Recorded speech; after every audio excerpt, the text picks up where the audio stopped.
Greetings, Internet! Repugnant Gamer here to talk about my FNAF theory, which I'm hoping is on the nose.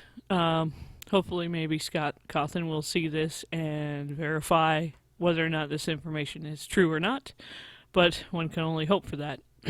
So, what we're doing here is we are covering the story from front to back from what information we have been given through the various games and the book so far. The first thing that I want to mention, this is clearly from FNAF 1. This is the office. Something that has always bothered me since the first game was, why is this office in this decrepit condition? Why are there cobwebs everywhere? Why are there wires hanging? You know, it looks like people haven't been here in years. So why on earth would someone hire you to monitor this place if it wasn't in fully functional condition? This is not the only game that has this. We also have the similar condition in FNAF 2. If you can see, there aren't any cobwebs, but we do have the hanging wires everywhere. And some kind of documents hanging off the wall, and monitors that clearly don't work. So, this is an ongoing theme. Now, we'll talk about, in a little while, what I think is the reason for this. But before we get to that, we're now going to cover something that people seem to have mixed opinions about. Some people say that this incident is most assuredly the Bite of 87. However, the rest of us think or know that this is not the Bite of 87. Now, the reason why I 100% believe that this is not the Bite of 87 comes from something that Phone Guy says to you in the first game. He says that the animatronics used to be able to walk around during the day, but then there was the Bite of 87. Everybody seems to get hung up on the whole frontal lobe thing, which is fine. That is a very specific detail. However, the detail to actually be hung up on is they used to be able to walk around during the day. Now, this incident here didn't happen while they were walking around. In fact, throughout all of FNAF 4, Fredbear and Bonnie don't get off the stage. The only time you see them off the stage is when they're in, when the employees are in the suits. So it obviously couldn't have happened then, because there were employees inside. That would have been extremely morbid, and some, whoever was wearing the suit at the time would have been involved. So, knowing that fact, this cannot be the Bite of 87. On top of that, Phone Guy makes it out to sound like the animatronic was at fault, whereas in the FNAF 4 incident, the brother and his friends are responsible for this happening. So that's another reason. Now we get to talk about this fellow. Good old Ennard from Sister Location. Now, Ennard is game-changing. The reason why is that Ennard makes it very clear that he is sentient. Something that we weren't aware of for the other 4 games up until this point. Everyone thought that the suits, the animatronics, were being haunted by kids. However, in Sister Location, when we meet Ennard, although we don't know he's Ennard, we think it's Baby, he makes it very clear that he is aware of what's going on, and he doesn't like it. So that means that he has, he's fully aware of what's going on, and he has the emotional connection to what's going on there to be negative, which means this is no ordinary animatronic. And in the end of that game, he has a discussion with the character we're playing, saying that we're not allowed to leave, but if we look like you, then we can. And that's exactly what he does. He uses a machine in the scooping room to literally take out everything inside of our player character and wear our skin as a suit so he can walk out the front door. We learn exactly what that means when we get the when we got the update with the 1020 mode, and also known as Golden Freddy mode. When we get the little cutscenes after we beat each night on the hardest difficulty, and we learn that Ennard, wearing us as a suit, becomes Purple Guy. That's huge, especially because the more you see these cutscenes, the more you realize that he needs this body for a reason. He needs it not just to go out, and be free. There's ulterior motives here. Now I want to compare two things that make sense now. They didn't make sense then, especially when we first saw the 8-bit minigame in, I believe it was FNAF 2.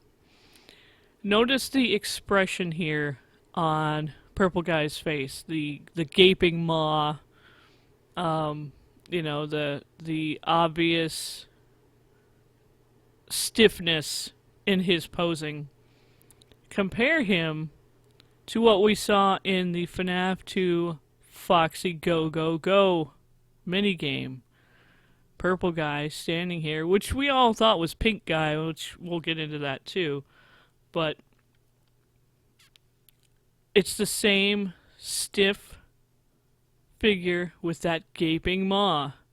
So at this point, Ennard has taken over Purple Guy. Now, we don't really know how the minigames fall into where everything happened in the timeline, but it correlates with Purple Guy being responsible for the death of the children. Now, that's important because we always thought from the beginning that that Purple Guy, being the murderer of the kids, was human. But now that we know Ennard is inside Purple Guy, that's a whole new thing. That means that the murderer has never been human. He's been this homicidal animatronic the whole time. Another thing that this would explain would be the other animatronics. We all assumed that the children's souls, which from what we could gather there were 5 victims, that the children's souls were occupying the animatronics that they were stuffed into, and they were using the animatronics in like a revenge mode to get back at people for what happened to them. Well, that only accounts for 5 of these. If there's only 5 victims, then that only covers Freddy, Bonnie, Chica, Foxy, and maybe Golden Freddy. That doesn't explain why any of these other animatronics, Toy Freddy, Toy Bonnie, Toy Chica, Mangle, Balloon Boy, doesn't explain why any of them would act out against your player, or your character, sorry. However, what does explain why all these characters lash out against you is if Ennard is in control of them, which we know he has the ability to do. We learned this in Sister Location as well when we learned of the abilities that Funtime Freddy has. Funtime Freddy, one of his abilities is, I believe it was called voice alteration, which means he can fake any voice he wants to. This was probably used so that Freddy could have both his own distinct voice and the voice of the Bonnie puppet that he had on his hand. But Ennard is using this for a whole new reason. Now, granted, none of these characters talk, except for in Sister Location, which, again, when you're playing in that game, if all the animatronics were themselves, it would make sense for them to talk in their own voice. But it wouldn't make sense for them to attack you if you're just a maintenance guy. They'd be used to being repaired, being, worked on. However, if Ennard wanted to get to you for a very specific reason, to get out of the building, he would use all means necessary, which includes all the other animatronics. And that makes sense. So, when he decides to use this ability, he also he discusses that he's learned how to pretend. So that just falls more into place with him using all the tactics that all these other animatronics have to accomplish his goal. And then beyond that point, when he's developed this liking for, murder or torture or whatever, he's going to use all of the features of any other animatronics that he gets a hold of. Which leads me to think that there's some other things going on with Ennard that we didn't account for. Nobody would have thought to account for them.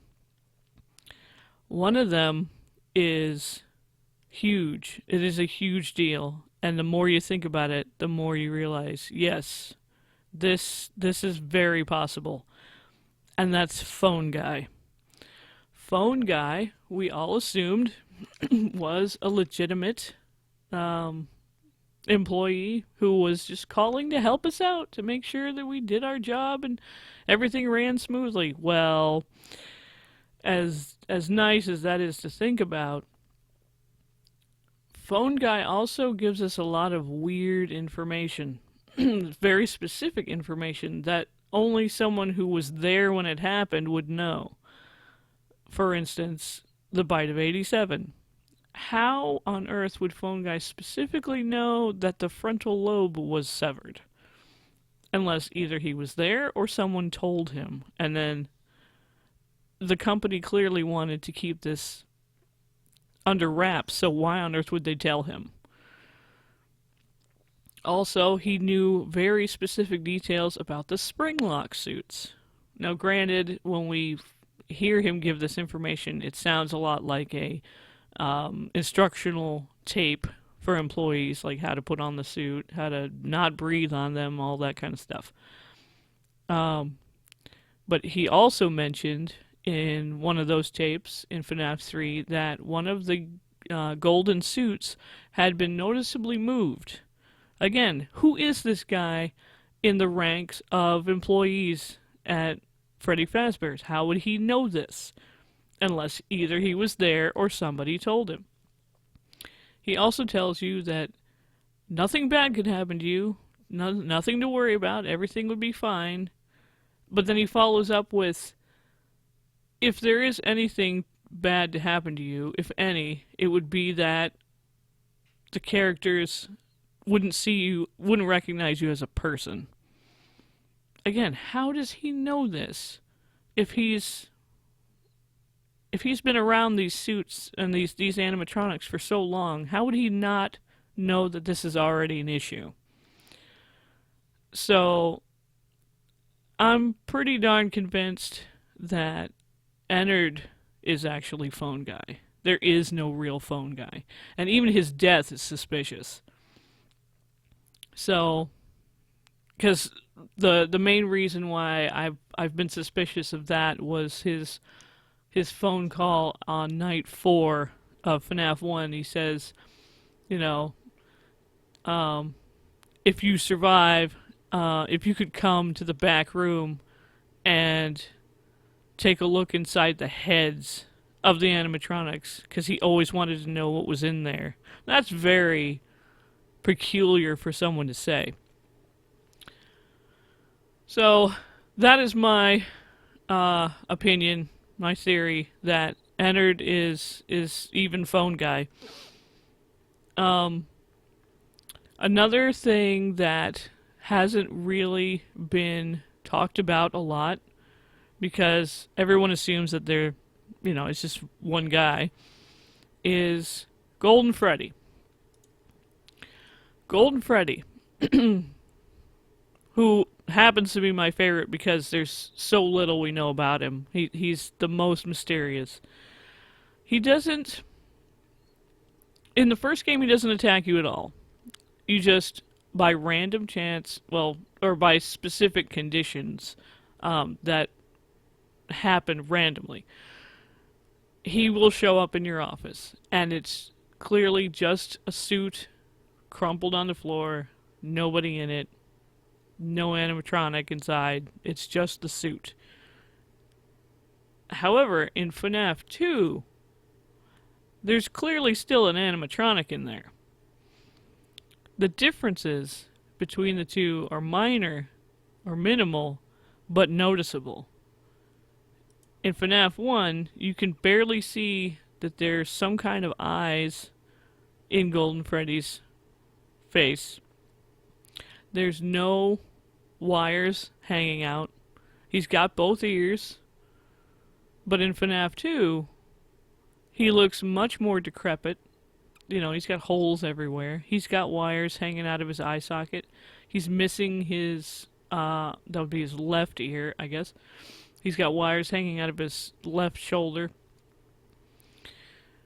And from what we know in the timeline, FNAF 2 occurred before FNAF 1. So if this is the same suit, who repaired it? Who put it back together? And why? Well, either there's two different suits, and one had someone in it and one didn't, or Ennard found Golden Freddy and fixed him. Either one of those possibilities is a little unsettling. The latter being more unsettling, of course. But if someone was in Golden Freddy in the FNAF 1 suit, they obviously were killed in a different manner than traditionally, and they're just inside it. It also wouldn't be one of the Springlock suits that one of the employees died in, because, again, there would be animatronic parts that you could see. The human eyeballs would be hanging out, like Phone Guy mentioned, which, again, how would he know this? So, my best guess is that the latter is true. Ennard found the suit and fixed it. Then we have something even more mysterious that no one seems to talk about. At least nobody who's notable talks about it. That would be this fellow, good old Shadow Freddy, and this fellow, good old Shadow Bonnie. Who are they, and why are they there? Well, as I said, Phone Guy in FNAF 3 has a recording where he says that all employees should stop using the Springlock suits because of multiple and simultaneous Springlock failures at the sister location, not a sister location, which means there was only one at the time. Which means that 2 employees were killed wearing those suits.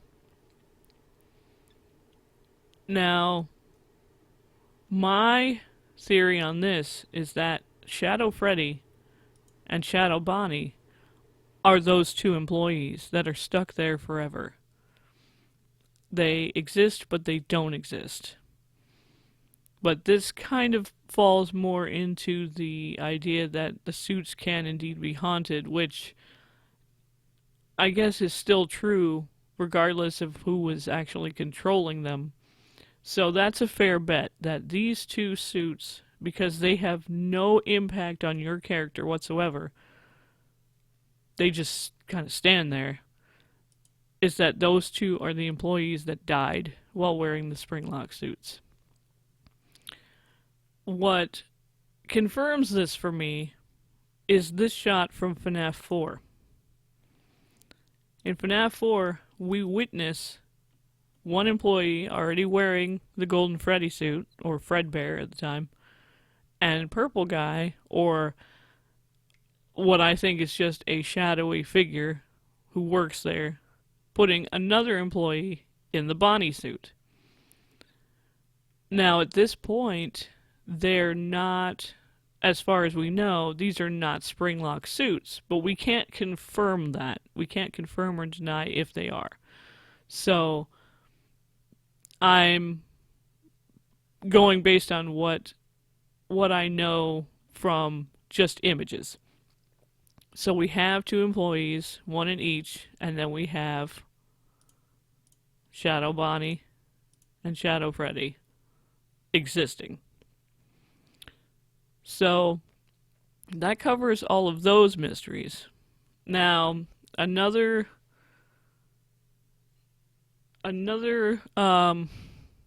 issue that people kind of don't really pay attention to, or they're just so shocked by its appearance that they don't talk about it, is Mangle. Now, people have said that Mangle is not Funtime Foxy. Maybe, maybe not. The fact that this poster says new face of Funtime, which you can't really see here because there's too many shadows, but that is what that poster says, kind of hints at the fact that that's Funtime Foxy. What's more concerning in this image, though, is that Mangle has 2 heads.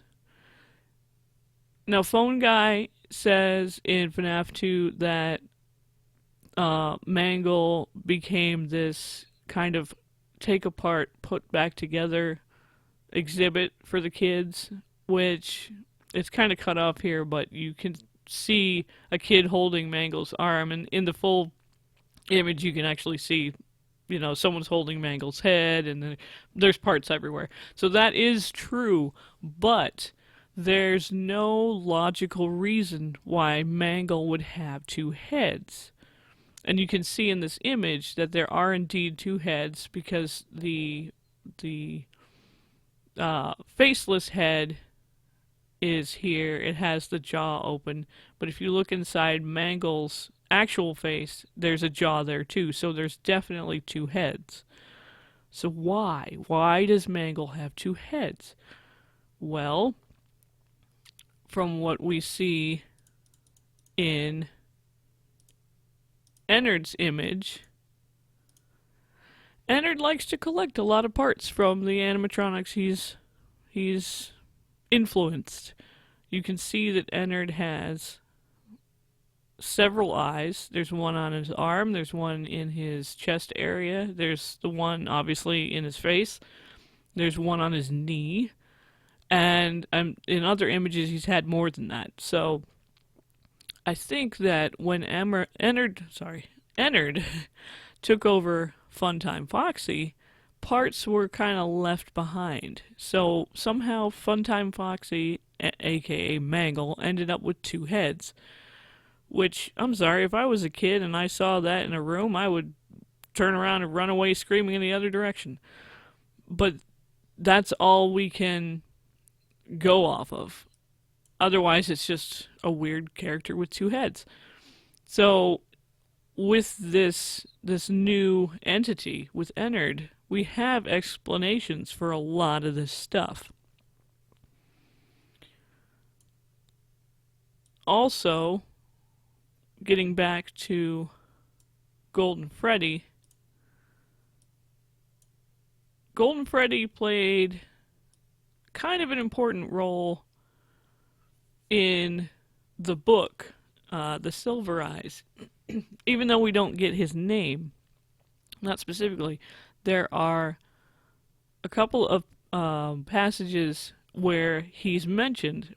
Um, One of them, the main character says she's reminiscing about Freddy Fazbear's Pizza, and she's recalling out loud to her friends how she remembers the golden bear, and they look at her strange, and they're like, "No, Freddy was brown." And I thought that was interesting. I'm like, okay, so she's aware of Golden Freddy. That's new. Now, there's an excerpt here that I would like to read because it's very important as to who used the golden suits when the murders took place. And this is in chapter 4. The main character, Charlie, is talking to John, her friend. And John says, "There was another mascot," he said. "A bear." "Freddy," Charlie interrupted without thinking. "No, not Freddy." John took her hands as if trying to calm them both, but he let go before he spoke again. "It was standing right near us, next to our table, but it wasn't looking at the stage like everyone else was. That technician came over, remember, and even he was just watching the animatronics. I guess he was trying to figure out what was happening. I looked over at the mascot, and it looked back at me." He stopped. "John, what?" Charlie said, impatient. "Then the animatronics on stage stopped moving, and I looked over at them, and when we all turned back around, Michael was gone, and so was the mascot." Charlie stared at him in disbelief. "You saw the kidnapper," she said. "I didn't know what I saw," John said. "It was all chaos. I didn't even think about it. I didn't make the connection. It was just another animal at Freddy's. I didn't think about who might have been inside it. I was a kid, you know. You figure that the grown-ups already know everything you know." "Yeah," Charlie said. "I know. Do you remember anything? What the person looked like?" John was staring up at the sky, as if he were seeing something Charlie could not. "Yes," he said. His voice was deliberate, steady. "The eyes, they were all I could see, but I still see them sometimes, like they're right there in front of me. They were dead." "What?" "They were dead, just dull and flat, like they still moved and blinked and saw, but whatever was behind them had died a long time ago." He fell silent. So, in that book, we have the introduction of Golden Freddy. We also, without us knowing it, unless we pieced it together ourselves, we have the introduction of Ennard, aka Purple Guy. So Ennard was in the Golden Freddy suit when he took that child, as well as probably all the other children. So, what happens in the mini game when you're the crying child and you enter that secret room that was sealed off and all the other ghost children are there, and Purple Guy freaks out and climbs into the Bonnie suit, and the spring locks go off and he collapses. That was Ennard.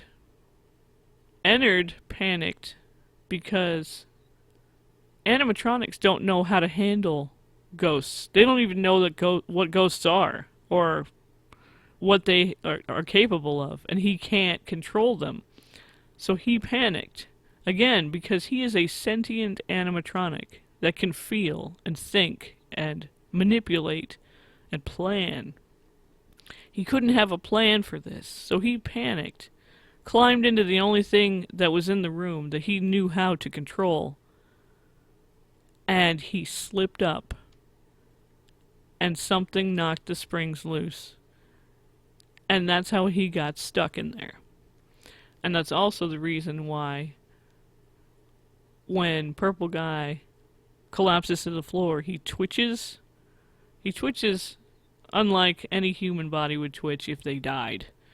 Okay, he lost blood, but with a character creation screen that Scott had shared with some people online, it showed that Ennard is comprised of a lot of tubing and wiring, and they're red. So it's fair to assume that whatever he functions on fluid-wise is also red. Probably some kind of machine oil. So what's leaking out of Spring Bonnie in that scene is not blood. It's whatever is pumping through Ennard. And also, he was able to survive because he's only an animatronic. He's not human. He's wearing an Edgar suit, but that doesn't make him Edgar, if you get that reference. So, that explains why he could survive for 30 years until Fredbear's Fright opens up. And he escapes from there, too. He couldn't escape from the secret room because it was boarded up. And with good reason. Also, that's another thing as to why would Phone Guy know about the boarded up rooms? He has to either be an influential employee at that company or he's not real. So that accounts for everything that has happened in the first 4 games, and then the reasoning for Sister Location,